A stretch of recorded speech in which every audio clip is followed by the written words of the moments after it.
Martha, Maria, narito na si Jesus. Kailangan natin ng malaking bahay. Ow! Sinasabi ko lang, ang dami kasing tao.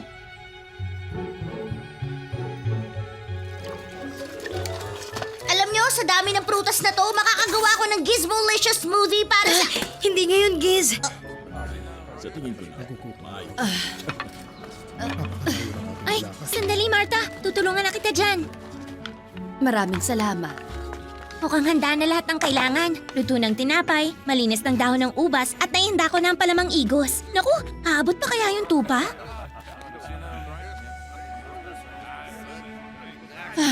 Ang dami-daming gagawin, hindi man lang siya mag-alok ng tulong. Heto, marami akong kamay para makatulong. Gizmo, Ang kulit mo! Gusto ko lang tumulong. Sana ganyan din ang iniisip ni Maria. Ngunit maraming salamat sa naitulong niyo. Oh, bakit ba?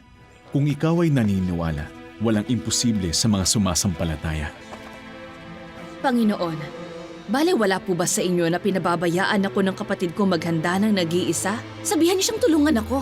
Marta, Marta, nababalisa ka at abalang-abala sa maraming bagay, ngunit iisa lamang ang talagang kailangan. Mas mabuti ang pinili ni Maria at ito'y hindi aalisin sa kanya.